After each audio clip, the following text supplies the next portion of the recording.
말씀 보겠습니다. 오늘 말씀은 누가복음 23장 13절부터 25절까지 말씀입니다. 누가복음 23장 13절부터 25절까지 말씀 보겠습니다. 빌라도가 대제사장들과 관리들과 백성을 불러 모으고 이르되 너희가 이 사람이 백성을 미혹하는 자라 하여 내게 끌고 왔도다.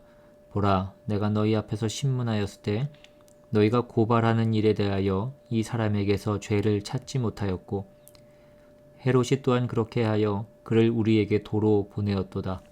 보라, 그가 행한 일에는 죽일 일이 없느니라. 그러므로 때려서 놓겠노라. 우리가 일제히 소리질러 이르되 이 사람을 없이하고 바라바를 우리에게서 놓아주소서 하니 이 바라바는 성중에서 일어난 밀란과 살인으로 말미암아 옥에 갇힌 자로라. 빌라도는 예수를 놓고자 하여 다시 그들에게 말하되 그들은 소리질러 이르되 그를 십자가에 못 박게 하소서, 십자가에 못 박게 하소서 하는지라. 빌라도가 세 번째 말하되 이 사람이 무슨 악한 일을 하였느냐? 나는 그에게서 죽일 죄를 찾지 못하였나니 때려서 놓으리라 하니 그들이 큰 소리로 재촉하여 십자가에 못 박기를 구하니 그들의 소리가 이긴지라. 이에 빌라도가 그들이 구하는 대로 하기를 언도하고 그들이 요구하는 자 곧 밀란과 살인으로 말미암아 옥에 갇힌 자를 놓아주고 예수는 넘겨주어 그들의 뜻대로 하게 하니라. 아멘. 오늘 본문은 예수님께서 재판을 받으시고 결국 그 십자가 사형 판결을 받는 그런 이야기입니다. 대제사장을 비롯한 그 수많은 백성들이 고소인이 되어서 예수님에 대해 그 고발한 그 죄목에는 백성을 미혹하는 자라는 것이 있었습니다. 이것은 당시 로마 총독에게 있어서는 매우 민감한 문제였습니다. 당시 총독의 책임 중 가장 중요한 것이 그 다스리는 지역에 반란이 일어나지 않게 하는 것이었고, 그래서 반란이 일어나면 그 책임을 물어서 해임이 될 수도 있었습니다. 그러므로 예수님에게 진짜 그 백성을 미혹하는 어떤 그러한 일이 있었다라고 한다면 그 빌라도가 먼저 나서서 그 예수님에게 죄를 묻고 그 형벌을 가했을 것입니다. 그런데 예수님은 백성을 선동하신 적이 없습니다. 선동한 적이 없는데 그 수많은 인기를 누린 것으로 인하여 선동하는 사람이라고 그렇게 죄를 물을 수는 없습니다. 그래서 빌라도는 결국 다시 예수님은 죄가 없다라고 그렇게 선고합니다.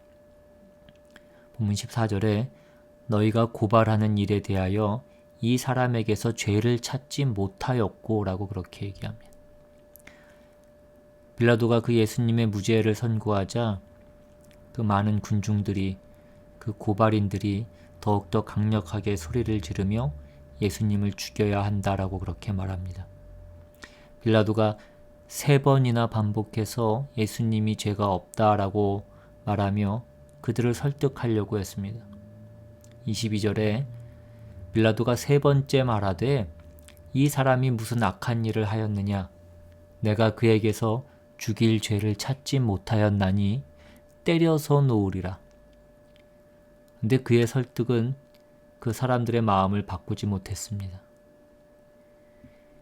여러 번 그 예수님의 무죄를 선고하던 빌라도는 결국 그 군중들의 강력한 요구에 손을 들고 맙니다. 25절에 그들이 요구하는 자 곧 밀란과 살인으로 말미암아 옥에 갇힌 자를 놓아주고 예수는 넘겨주어 그들의 뜻대로 하게 하니라. 빌라도는 분명히 예수님이 사형에 해당하는 그 죄가 없다라는 것을 알았습니다. 그래서 세 번이나 예수님의 무죄에 대해서 얘기했습니다. 그런데 왜 마지막에 가서 결국 그 사람들의 손을 들어주게 되었을까요? 결국은 자신의 안위를 위해서였습니다. 23절에 그들이 큰 소리로 재촉하여 십자가에 못 박기를 구하니 그들의 소리가 이긴지라. 빌라도가 비록 그 로마의 총독이었지만 그는 또한 정치인이었기 때문에 그 군중들의 대중의 인기가 필요했던 사람입니다. 그래서 그 한 사람에 대한 어떤 정확한 재판보다 다수의 요구를 따르게 된 것입니다. 결국 빌라도가 그 예수님을 사형 판결할 때에 그것이 비록 그의 뜻은 아니었다라고 할지라도 그의 책임을 면할 수는 없습니다. 자신의 직분을 그 진리에 따라서 수행하지 않고 그 사람들의 강압에 못 이겨서 그 진리를 왜곡했기 때문입니다. 그렇게 자신의 안위와 출세를 위해서 죄 없으신 그 예수님을 희생시켰습니다. 대제사장 무리는 왜 예수님을 그렇게 죽이려고 했을까요? 예수님께서 정말 그렇게 나쁜 사람이었기 때문이었을까요? 그렇지 않습니다. 본문 19절에 이 바라바는 성중에서 일어난 밀란과 살인으로 말미암아 옥에 갇힌 자러라. 그들이 예수님께 제목을 뒤집어 씌운 그 백성을 미혹한 자라는 그 제목은 사실 이 바라바에게 해당됐던 제목입니다. 바라바는 이미 사람들을 미혹하기 위해서 살인까지 저질렀던 사람이고, 예수님은 단지 사람들에게 인기가 있다라는 그 이유로 백성들을 미혹했다라는 그 죄명을 덮어 쓰셨던 것입니다. 바라바는 살인한 사람이었고 예수님은 그 누구도 죽인 적이 없습니다. 그런데 그들은 바라바를 놓아주고 예수님을 죽이라고 그렇게 요구합니다. 그들은 어떻게 해서든지 예수님을 죽이고자 하였습니다. 예수님을 죽이고자 했던 어떤 그들의 그 열정을 보면 몸소리가 쳐질 정도입니다. 그들은 왜 이렇게 행동하고 있었을까요? 그것은 사실 자기들의 시기심으로 인한 자신들의 안위를 위해서 그랬던 것입니다.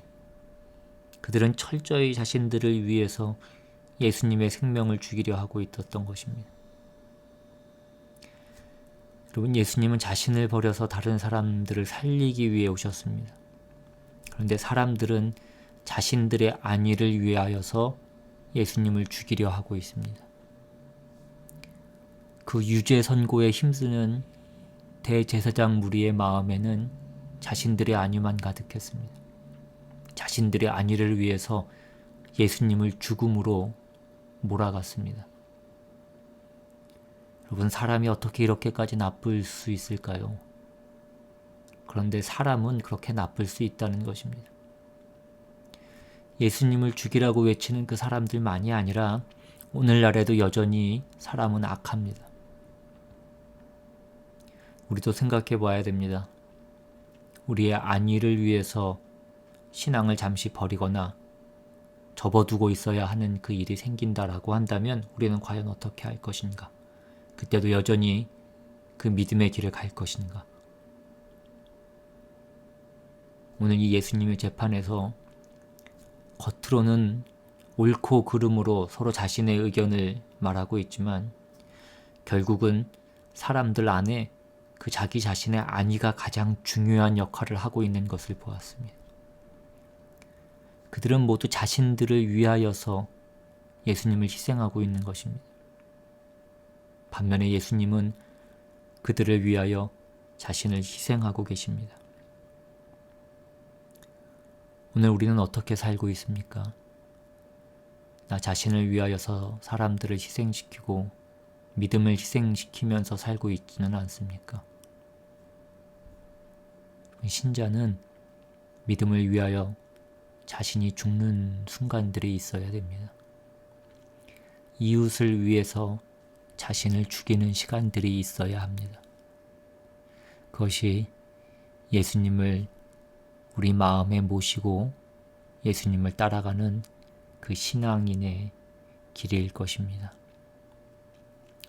오늘 말씀 다시 생각하시면서 기도하며 나아갈 때에 오늘 우리가 가고 있는 그 믿음의 길이 어떤 길인지 다시 한번 점검해 볼 수 있기를 바랍니다. 주님께서 우리를 구하시기 위해서 그 모든 고난을 감당하시고 그 죽음의 길을 가고 계시는데 과연 우리는 이 믿음이라는 것을 통하여서 무엇을 원하고 있는지, 내가 원하는 어떤 것을 위해서 이 믿음을 사용하고 있지는 않은지, 내 이익에 반하는 일이 있을 때나 과연 나는 이 믿음을 어떻게 사용할 것인지 다시 한번 잘 우리의 믿음을 돌아보며 이 시간 기도하며 나아가기로 합니다. 우리 같이 기도하겠습니다.